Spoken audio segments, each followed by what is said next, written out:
Bonjour, alors aujourd'hui j'aimerais parler du mystère de la conversion à la foi en Jésus-Christ.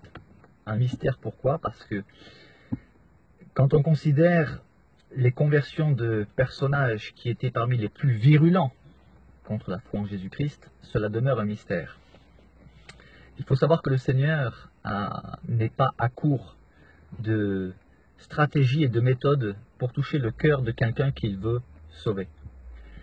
Parce que la Bible nous dit que Dieu veut que tous les hommes soient sauvés. Dieu, c'est ça. C'est quelque chose qui brûle vraiment dans son cœur. Hein. Il a un enthousiasme pour sauver. Il veut nous sauver. Seulement voilà, nous sommes résistants. Nous avons des préjugés, des présupposés.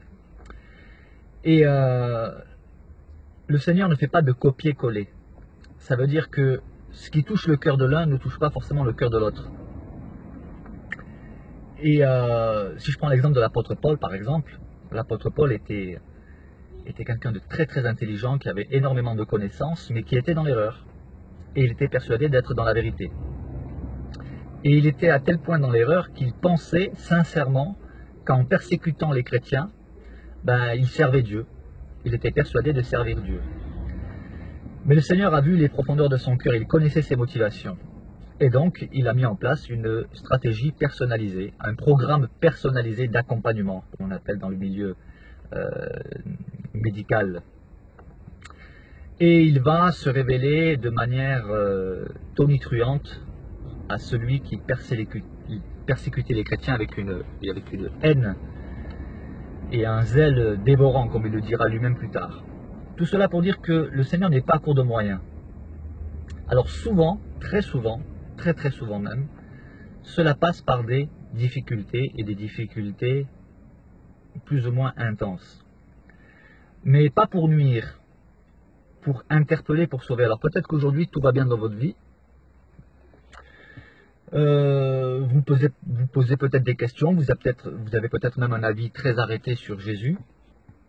Et alors pour les uns c'était juste un prophète, pour les autres c'est un personnage inventé, etc. Mais cela n'a jamais freiné le Seigneur dans sa démarche de sauver.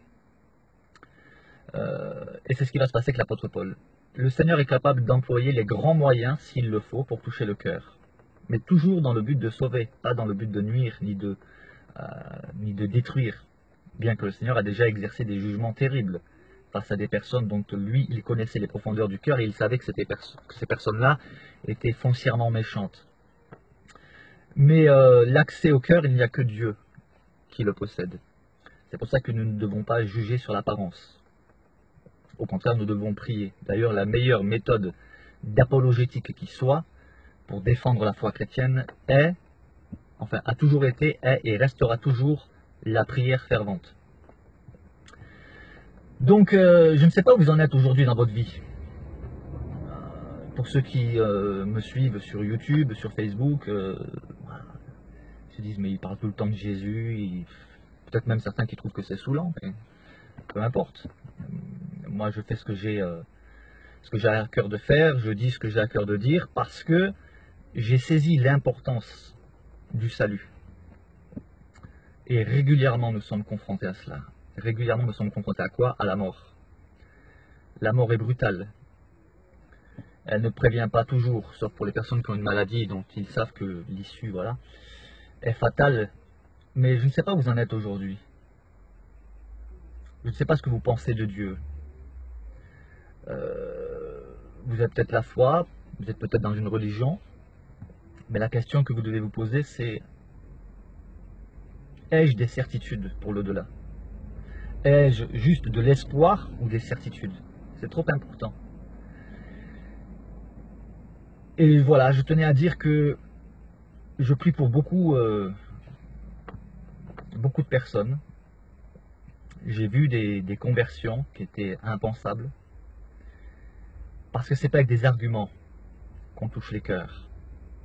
Et ce n'est pas avec des arguments que le Seigneur convainc. Il peut en utiliser, mais ce n'est pas sa méthode principale. Sa méthode consiste à nous amener souvent dans une situation où il n'y a plus de solution. Dans une situation où finalement nous n'avons d'autre issue, d'autre solution que de s'en remettre à lui et de crier à lui. Et je suis souvent surpris de la manière dont Dieu agit.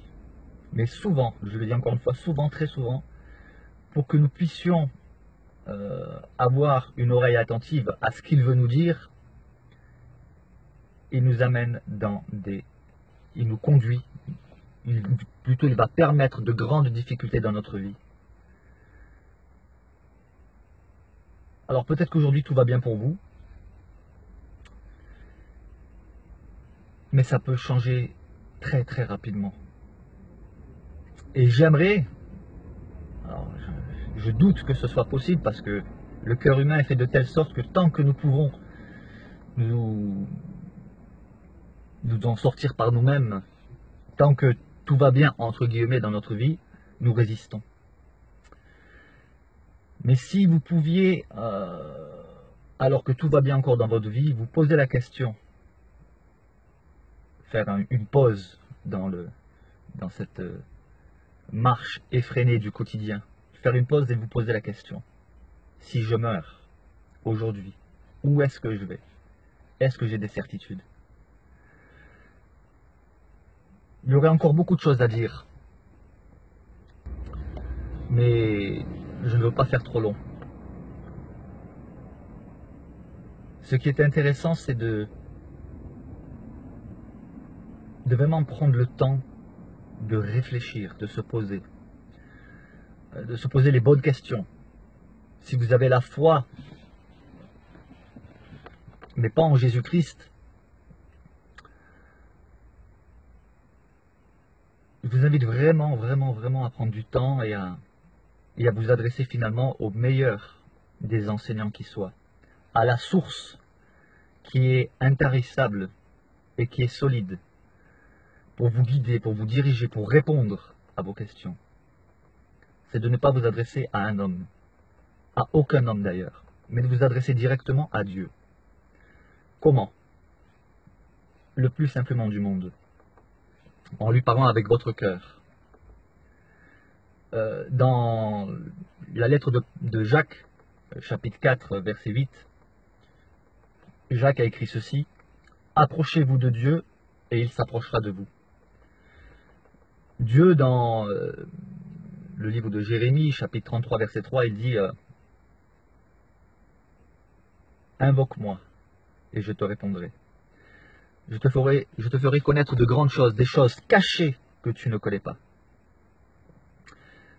Donc, Dieu est le seul qui puisse vraiment vous diriger avec une certitude inébranlable. Peut-être que vous avez des a priori, peut-être que vous avez lu des livres, écouté des vidéos faites par des humains, des livres écrits par des humains. Mais l'humain n'est pas Dieu. L'humain est sujet à l'erreur. Moi, je peux me tromper.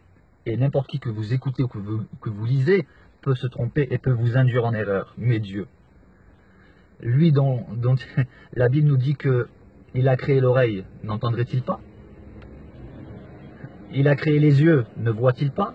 Il a créé la bouche, ne parle-t-il pas? Oui, il entend, il voit, et il peut parler. Il parlera d'une manière tout à fait personnalisée. Je ne dirai jamais assez la mort dramatique. C'est trop important pour le prendre à la légère. On ne peut pas s'appuyer sur des à peu près.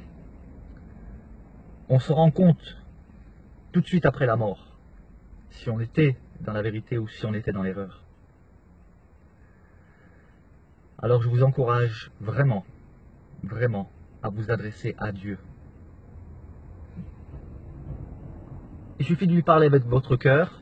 Pour vous adresser à lui, adressez-vous à lui en disant: Dieu, toi qui as créé toute chose, toi qui es le seul créateur, c'est à toi que je m'adresse. Et ce n'est pas quelqu'un d'autre qui vous répondra si vous vous adressez à lui de cette manière. Alors, priez, parlez à Dieu et il se révélera à vous. Amen.